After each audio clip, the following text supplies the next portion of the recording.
네, 안녕하세요. 진리의 전도자, 디지털 목자 최정현입니다. 제가 저는 이제 본질적으로 많은 유튜브들이 계시고, 그 유튜버들이 나름대로 이제 좋은 영상을 이렇게 만들어서 올리시고 그러시는데요. 저는 무엇이든지 투명해야 된다고 생각을 해요. 그래서 제가 제 이름을 이렇게 얘기합니다. 제 이름을 듣고 뭐라고 얘기하든지 간에 내가 제 이름이 최정현인데 뭐라고 얘기할 거예요. 디지털 목자 개똥입니다 그래요. 그래서 이렇게 밝히는 거고, 네. 그게 제 삶의 철학이에요. 숨김이 없이. 비록 제가 이단교회 두 군데 다녔던 얘기도 여러분들한테 많이 말씀을 드리잖아요. 제 솔직한 심정도 말씀드리고. 그리고 그것이 거짓이다 싶으면 그냥 입을 열어 얘기합니다. 거짓을 참이라고 얘기할 수는 없잖아요. 물론 이제 그것이 거짓이다, 거짓 선지자다, 이단이다, 여기까지 이제 결론을 내릴 때까지 조금 시간이 걸리죠. 그러나 시간이 딱 걸려서 말씀에 여러 가지들을 놓고 그것이 딱 그 판정이 떨어지면 말씀에 딱 위배가 되면 그다음부터는 숨기질 않습니다. 그대로 얘기합니다. 내가 그 목사랑 무슨 개인적인 관계가 있고 없고는 중요한 게 아니에요. 하나님의 일, 주 예수로 말미암는 이 복음의 진리에 관한 일들은 죽느냐 사느냐 문제고, 하나님께 속할 거냐 아니면 하나님을 버리고 내가 마귀의 종로로 살 거냐, 이게 문제예요. 여러분들, 하나님이 우리를 부르시면 우리가 응답을 안 한다, 이스라엘 사람처럼 자기의 갈 길로 가고 불렀음에도 혼인잔치에 초청을 했음에도 불구하고 지 멋대로 가고 세상 살로 가잖아요. 그러면 죽는 거 아시죠? 그건 죽습니다.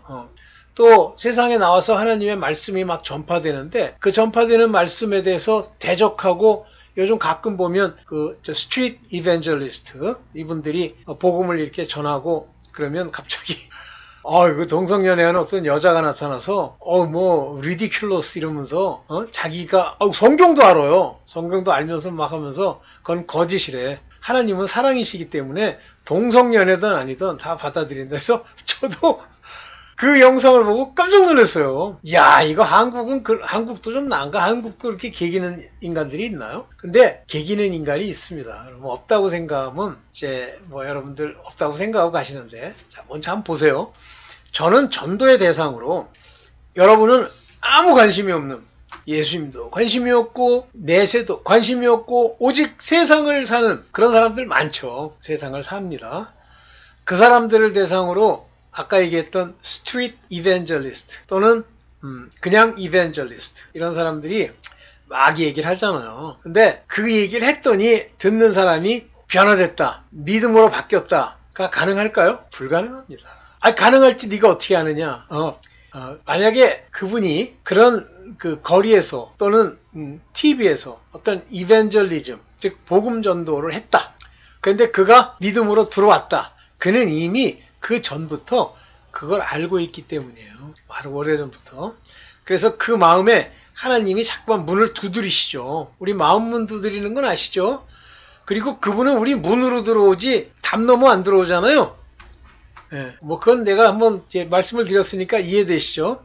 우리 마음으로 들어오는 거예요. 누가? 내가 열었을 때 그 마음 문을 통해 들어오시는 거예요. 마귀는 담 넘어 들어오죠. 어떻게 들어옵니까?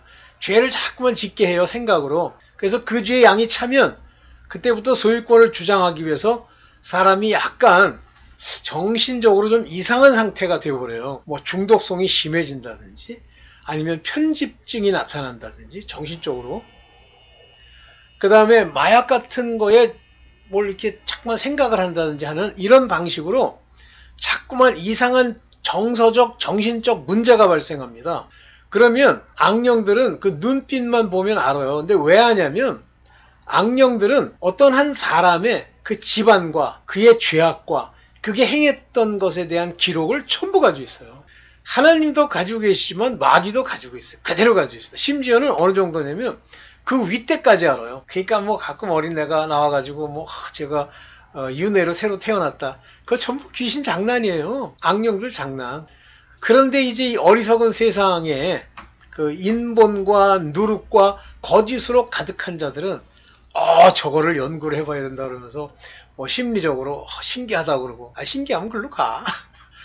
그런 인간들은요, 아무리 복음의 핵심 되는 내용을 전해주고 또 전해줘도 안 변합니다. 안 믿습니다. 그걸 꼭 명심하십시오. 그것들은요, 다 버리기로 예정된 깨부술 도기에 불과해요. 그럼 누구한테 전도를 해야 됩니까? 저처럼.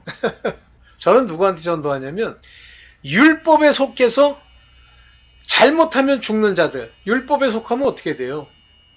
남은 자만 구원받잖아요. 남은 자. 그 남은 자라는 게 이긴 자라는 표현을 씁니다. 이긴 자. 이긴 자라는 말을 영어로 보면 overcome. 극복한 자. 뭘 극복하죠? 세상의 지혜, 사람의 지혜, 마귀의 속삭임, 온갖 거짓 독트린, 미혹과 유혹, 이것들을 다 overcome, 극복하고 이겨야 돼요. 그러면 살아남습니다. 근데 그렇게 살아남는 것조차도 하나님이 그 마음에 부르심에 합당한 예정이 있어야 돼요. 그러면 바로 요한계시록에 넷째 나팔을 불고 나서는 천사들이 인을 치잖아요. 그것이 바로 율법에 속한 사람들에 대한 인입니다. 그래서 인이 성령으로 인을 치는 게 아니에요. 그 인은 두 개인 어린 양의 이름, 또 하나는 하나님의 이름입니다. 그러니까 하나님의 이름으로 인을 친다는 건 뭐냐면 그게 물세례면서 성결의 표예요.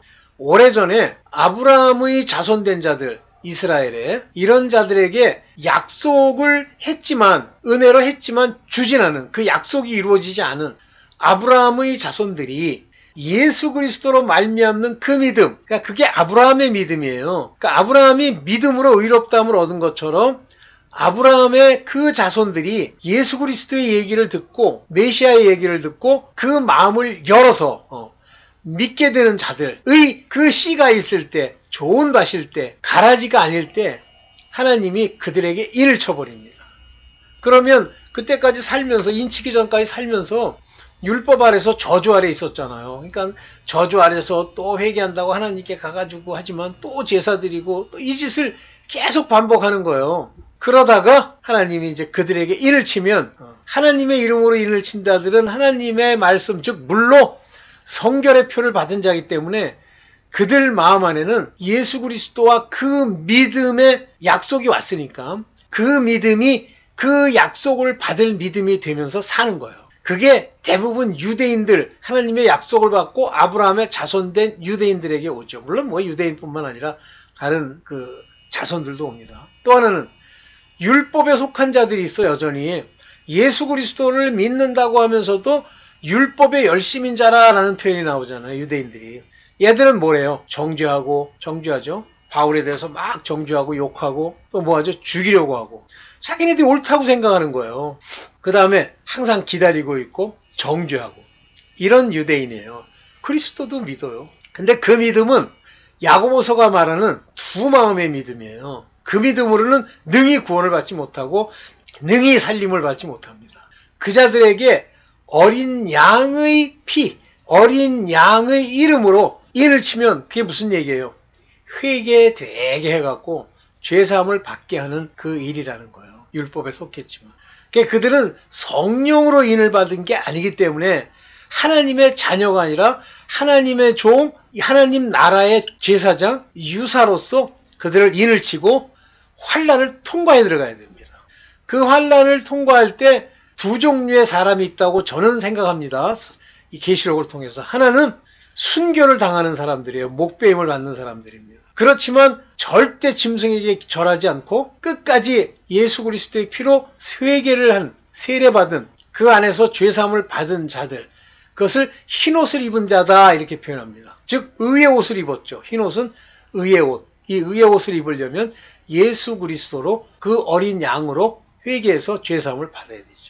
또 하나는 피난처에 들어가서, 고센 땅의 예입니다.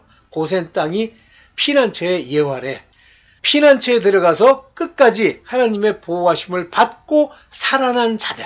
그 자들은 14만 4천으로 예수께서 시온산에 재림하실 때 누구와 함께 재림해요? 혼인잔치에 참여한 아들들. 그래서 부활된 자들과 함께 재림을 하세요. 그때 14만 4천도 예수께서 그 시온산에 세워진 채로 그들을 부활시키시죠. 이게 첫째 부활이에요. 여기까지가 제가 지금까지 성경을 통해서 깨달음을 주시고 사람들의 이야기를 듣고 해서 결론은 아니지만 지금까지 알게 된 바로 그 내용입니다.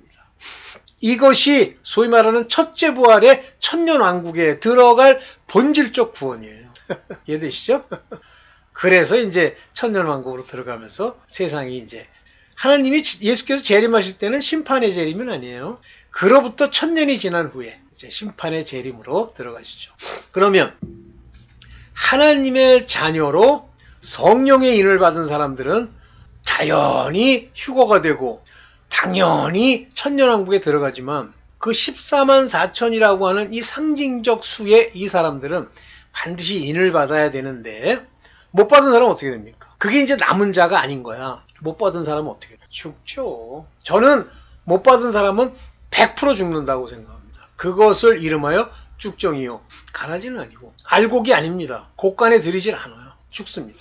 그래서 바로 이 사람들을 지금 교회에 하나가득 깔려있는 이 율법의 행위에 의존하는 이 모든 사람에 대해서 하나님의 말씀을 전하고자 한다. 그게 제 전도예요. 죄송합니다. 전도. 여러분들도 전도의 대상이냐? 아니, 아닌 사람도 계시겠죠. 그렇지만 제 전도의 대상인 사람도 있겠죠. 듣고 그 말씀이 마음에 안 들어오고 거기서 아버지 앞에 이걸 따라가야 되겠다는 생각이 없으시다. 그러면 할 수 없고. 있다 그러면 제 영상을 좀 열심히 들어보시고 이 영상에 여러분들 부딪히는 게 있으면 같은 부류에 있는 사람들한테 좀 마구 뿌려보세요. 자, 오늘 저번에 1부 때 제가 이제 찍고 시간이 좀 많이 지나가서 이제 저걸 못했는데 오늘은 2부예요. 그러니까 2부의 제목은 이렇게 만들었으니까 이 내용 제가 전도하는 대상 율법의 행위에 의지하는 자들이 하나님의 말씀으로 내 마음에 심겨 그리스도의 도 곧 복음을 내 마음에 심긴 그런 사람들, 그런 교회들 그 얘기예요. 자, 봅시다. 제가 만든 이제 자료를 잠깐 보면서 한번 갈게요. 오케이. 의인만 구원받는 건 아시죠? 의인만 구원받습니다. 의인이 아니면 구원 못 받아요. 그래서 의인은 뭐라고 예표되냐면 겉옷을 두른, 흰옷을 두른, 예수 그리스도로 옷 입은 이거예요. 그럼 예수 그리스도로 옷을 입으려면 내 안에 믿음으로 예수 그리스도의 말씀이 내 안에 있으면 이 말씀이 장성한 분량까지 갈 조짐이 보이면 성령을 부으시죠. 그러면 이 성령으로 말미암아 의인이 되는 거예요. 많은 경우에 성화, 의인이 되는 걸 뭐라고 얘기하죠? 칭의. 그러면서 그 칭의가 되는 과정에 성화라는 단어를 쓰는데 글쎄 저는 성화라는 단어를 어그리하지 않아요. I have never agreed with such a 용어. 그러한 용어에 한 번도 어그리해 본 적이 없어요. 물론 이제 그 과정에 이렇게 지나가면서 하나님이 말씀도 주고 이렇게 하는 거 그런 게 성화라고 그러면 당연한 거고. 그렇지만 어떤 상태, 성화라는 게 의인이 되는 과정이라면 어떤 상태를 딱 지나서면 그때 돼버리는 거예요. 자, 봅시다. 베드로전서 4장 18절 늘 말씀드리죠. 의인은 겨우 구원을 얻으면 경건치 아니한 자와 죄인은 어디 서리요. 이렇게 얘기하죠. 겨우 구원을 얻어요, 의인이. 그러니까 이 얘기는 의인이 늘 되어 있고 끝까지 이 의인으로서 진짜 믿음을 가지고 살면 살죠. 그래서 의인은 믿음으로 살리라 이런 말을 쓰잖아요. 자, 이게 겨우 스케어슬리는 아주 희박하게 이런 뜻이지 의인이 됐는데 희박하게 구원을 받는다가 아니라고 그랬어요. 요 스케어슬리라고 하는 여기 모리스 요 말은 의인이 구원을 받는데 얼마나 의인의 수가 적은지 겨우 이런 뜻입니다. 자, 본격적으로 이제 만든 걸 보겠습니다. 율법으로는 진노를 피할 수 없다. 그러니까 옛날에 어떤 분이 그런 말씀도 하시던데 하나님은 그러면 진노하고 저주하시는 분이냐? 물론입니다. 율법을 하나님이 주셨는데 안 지키잖아요. 그러면 바로 진노, 하나님의 진노가 피해지지가 않아요. 다시 말하면 저주와 재앙이 안 멈춥니다. 누가 허락하신 거예요? 하나님이. 그분이 그걸 주는 게 아니에요. 주는 건 원수 마귀가 주지만 반드시 허락이 떨어져야 됩니다. 그래서 원수 마귀의 권능은 율법이래잖아요. 율법 가지고 참수하는 거예요. 그러면 율법에 속했어. 율법을 지켜가지고 의롭게 되고 싶어요. 많아요. 오늘날 교회 다 그래요. 그냥 말로는 뭐 율법이 자랑 사기랑 상관없고 뭐 은혜로 어쩐다고 말 뿐이고요. 걔네들이 쓰는 용어를 보세요. 자기 목사한테 은혜 받았습니다. 뭘 은혜를, 목사가 은혜를 주는 은혜의 주관자야? 사람이 주는 게 은혜야? 은혜는 하나님이 주시는 거예요. 어떻게? 네 마음을 변화시켜. 뭐 은혜 받았습니다. 지가 하나님이고 뭐 다 해. 할 수 없지 뭐. 봅시다. 율법에 속한 자들이 후사이면 믿음은 헛것이 되고 약속은 폐하여졌느니라. 율법에 속한 자다가 후사가 된다는 얘기예요? 못 된다는 얘기죠. 그러면 아브라함의 믿음에 관한 하나님의 약속은 헛것이 되고 믿어봐야 아무 의미가 없는 거예요.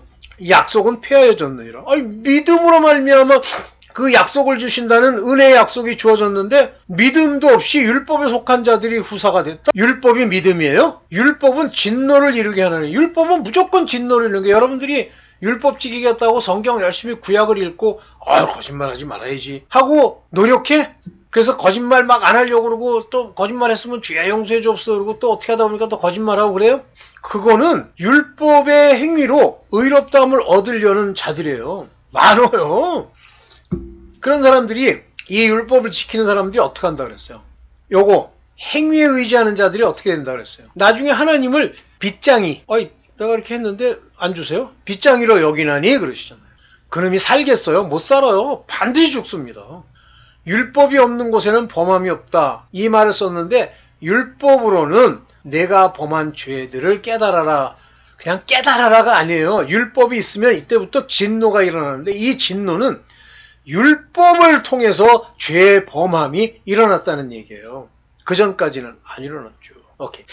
오케이. 이제 요 얘기 하기 전에. 자, 그러면 아브라함이 있습니다.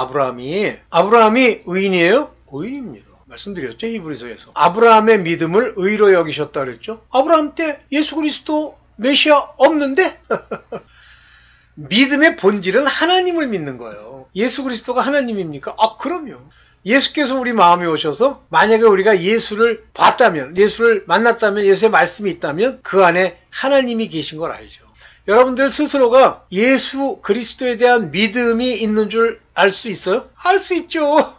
믿음을 증명하고 네가 믿음에 있는가 너를 확증하라 그러잖아요.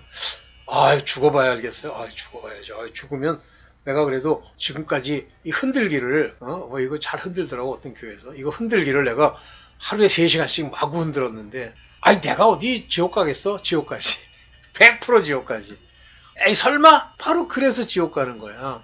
믿음이 자기 안에 있는 줄을 모르는 거예요. 믿음이, 그러면 이제 뭐라냐면 나는 믿음이 있대. 믿음이 있으면 흔들질 않아요. 율법의 행함으로 의롭다함을 얻으려고 하질 않아요. 믿음은 말씀이기 때문에 하나님의 뜻을 알고 그 하나님의 뜻대로 죄사함을 얻었기 때문에 이제 성령이 내게 오시는 것을 위하여 거룩함에 이르는 그 성령의 인도를 내가 받으면서 그렇게 나가면서 나중에 세족식을 할 때까지 가는 거죠.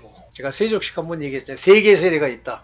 물세례, 예수 그리스도의 세례, 그 다음에 표로 보여주신 게 발을 씻는 세례, 곧 세족식이다. 발 씻는 데니까 뭐 발이 범죄하기 때문에 씻어야 된다. 뭐 그런 얘기를 하는데 저는 이제 그렇게 안 봅니다.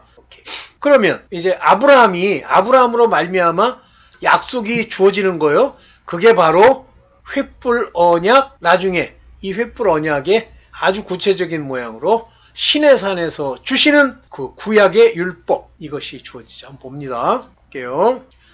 약속이라고 하는 것은 약속, promise. 여기 promise, 약속이라고 그랬어요. 무엇을 약속하죠? 구원의 약속이요. 이 구원은 뭘로 받죠?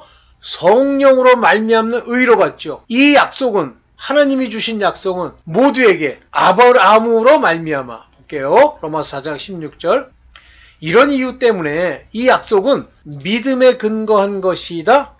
해석도 좀 그래요. It is of faith. 이것은 믿음에 속한 것이다. 그런 얘기지. 근거한 것이다. 몰라. 원어를 해석해 보면 그렇게 나오는지 모르지만. It might be by grace. 은혜로 말미암아 바로 faith를 주고 그 믿음에 속한 거야. 믿음은 그러니까 은혜를 통해서 믿음을 받는 거지 내가 믿어야지 이래서 믿는 게 아니에요. 그건 아시죠? 그래서 이 약속, 믿음으로 인해서 믿음에 속한 자에게 주시는 이 약속은 은혜로 주셨단 말이에요. 은혜는 누가 주시는 거예요? 하나님이. 네가 은혜를 받아? 목사가 은혜를 줘? 말씀 좋은 거 들어가지고 네가 그냥 알아들었다고 그게 은혜야? No. 네. 자, 이것을 이 약속과 믿음으로 근거한 이것을 그의 모든 후손에게도. 그러면 아브라함의 후손은 둘 중에 하나예요. 아브라함과 같이 믿음을 가지고 택하심을 따라 나중에 마지막 때 부활할 때 살림을 받아서 같이 시온산에 내려올 그 사람들이 있고, 또 하나는 아브라함으로 말미암는 약속을 아직 못 받았지만 율법을 받아서 율법 안에 살고 있다가 이 믿음이 올 때 믿음을 가지고 이 약속을 받는 사람이에요. 요게 율법으로 사는 사람들에게 라는 요 사람들이 바로 남은 자들입니다. 그래서 여기 보시면 모든 seed는 자손이라는 뜻이 있죠. 씨입니다. 씨. Not only but also요. Not only but also 알죠? 뭐 영어 공부하신 분들. 이러한 자들, 율법에 속한 자들 뿐 아니라 아브라함의 믿음에 속한 자에게도 이렇게 되어 있어요. 근데 이게 이제 이 새 번역이 그걸 이제 설명한다고 이렇게 설명을 했죠. 좋습니다. 그래서 구원을, 약속을 받은 모든 사람들은 다 아브라함의 자손이에요. 여기 뭐라고 되어 있어요? Who is the father of us all? 우리 모두의 아버지인 아브라함. 이렇게 얘기했잖아요. 자, 이 아브라함 얘기는 저번에 한번 드렸었는데 예수 그리스도 아브라함, 아브라함의 믿음, 같은 얘기의 속성이 하나님을 믿는 겁니다. 그래서 여호와 하나님이나 그리스도나 한 분이신데 왜 삼위일체에 관한 이야기가 나오느냐? 그건 우리가 이해할 수 있는 게 아니에요.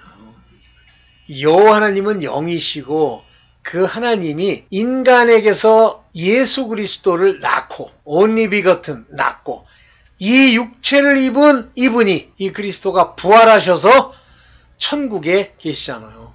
이분이 바로 하나님의 계획 안에 들어있는 아들이에요. 그러면 아버지는 여호와 하나님이시죠. 성부. 그러면 역할, 그거는 인간, 좀 나쁘게 얘기할게요. 대가리 그거 몇 푼어치 되지도 않는 거 가지고 따지지 마. 그게 아버지의 뜻이야. 너희는 몰라. 오케이. 자, 이제 그 다음 구절 한번 볼게요. 율법으로 의인, 곧 구원이 될 수 없다. 여기 이제 정확하게 히브리서 7장 19절에 율법은 어떤 것도 nothing, 아무것도 온전케 못할지니 made perfect, 완전하게 못해요. 율법을 수백만 년 지키고 매일같이 이걸 흔들고 10시간씩 뭐 회개한다고 물을 뒤집어 쓰고 가서 율법이 준 제사를 드린다고 번제로 가서 뭐 나불나불 자복한다고 얘기해봐야 온전케 못해요. 뒤에도 나옵니다. 그런데 다행이라는 거예요. 이게 다행이야. 왜냐하면 이보다 더 좋은 소망이 생기니, 우리를 완전케 할 소망이 있구나. 왜? 구약과 선지자가 그걸 계속 약속하고 있기 때문에 better hope, 더 나은 소망이 bring in, 우리 안에 들어왔어요. 속한 것이 우리 안에 들어왔어. 그것이 할 수 있어. 그게 뭔지 알아요? By which they draw nigh unto God, 하나님께 더 가까이 가게 하는 거예요. 본질적으로 율법도 하나님께 가깝게 가려고 만드는 건데 저 율법으로 온전케 못하니까 뭘 합니까? 그 소망이 하나님께 내가 가야 돼. 가자. 가다가 그리스도가 오신 거예요. 그가 율법이 온전케 하지 못하는 율법으로 인한 저주를 다 속량하시고 돌아가셨어. 이제 그분을 의지해서 갈 수 있다는 걸 우리가 알게 되는 거죠. 왜 두 개씩 넘어? 네. 이해되세요? 율법으로는 온전케 되지를 않아요. 율법은 왜 율법이 계속 있다가 2000년 전에 예수 그리스도가 오시냐면 율법과 선지자, 즉 구약과 선지자는 오직 예수 그리스도, 복음의 주 대신 주께서 오실 것을 증거하고 비유로 얘기하고 예표로 주고 이러는 거예요. 만약에 구약을 읽었는데 제 생각입니다만 예수 그리스도에 관한 비유가 안 보이면 좀 문제가 있는 것이 아니냐 이렇게 봅니다. 부지기수로 있잖아요. 하다못해 우리가 흔히 얘기하는 느헤미야 거기는 없다? 버글버글. 에스겔 버글버글. 뭐 어느 선지서 소선지서에는요 다 예수 그리스도의 오실 것에 관한 이야기예요. 근데 발견이 안 된다? 욥을 읽었는데도 욥기를 읽으니까 안 된다? 그러면 간 거예요. 그러면 아직 말씀이 그 안에 역사하지 못한 겁니다. 봅시다. 율법은 약속을 주는 복음, 즉 이 복음을 통해서만 아까 얘기한 약속, 뭐죠? 우리를 완전케 하는 약속이 우리에게 주어지는데 이 복음을 통해서 뭐 복음 그러니까 기쁜 소식, 예수 이거 아니에요. 복음 안에는 하나님의 모든 비밀이 그 안에 들어있어서 그리스도를 아는 지식이란 말을 쓰죠. 어떤 미친 목사는 그리스도의 비밀이 4단계 회계라고. 미친놈이에요. 조심하십시오. 그런 거짓된 자들이 막 버글버글합니다. 그 교회는요 열매가 하나도 없어요. 제대로 되는 사람이 없어요. 오래 다니면 병이 안 떠납니다. 그리고 조금 정신 똑바로 차리고 있으면 그 교회가 얼마나 엉망진창인지를 알게 돼요. 모르죠? 병이 안 떠납니다. 율법은, 이 율법이라고 얘기할 때는 여러 가지를 얘기하는 건데요. 구약에 나와 있는 뭐 모세 5경만 얘기할 수도 있어요. 토라라고 부릅니다. 모세 5경, 진짜 여호수아 전까지, 창세기부터 민수기, 신명기 뭐 여기까지 전부 예수 그리스도에 관한 표현이에요. 제가 그때도 얘기했잖아요. 출애굽한 거부터 시작해서 광야에서 돌아다니는 거, 그 다음에 믿음을 가지고 여호수아가 가나안 땅에 들어가는 거, 돌들을 거기다가 세운 거 전부가요. 예수 그리스도께서 오셔서 우리를 인도할 그 길에 관한 이야기예요. 보세요. 참형상이 아니기 때문에 해마다 드리는 바 같은 제사로는 맨날 회개한다고, 이게 이제 일반적으로 회개한다고 막 나불거리는 게 제사를 하는 거예요. 번제. 이 제사로는 언제든지 온전케 할 수 없기 때문에 또 회개하고 또 회개. 그러니까 율법의 행위로 뭘 하는 사람들은 계속 회개를 해야 되는 거예요. 자, 율법에 속한 교회. 요거는 율법에 속한 교회부터는 제가 3부에 찍을게요. 시간이 막 금방 가네. 제가 이게 전도하는 거예요. 네. 그래서 이제 율법에 속한 교회들이 어떤 모양을 갖추고 있는지 아주 좀 구체적으로 제가 얘기를 하겠습니다. 오늘은 좀 짧게 여기까지만 하겠습니다. 네, 감사합니다.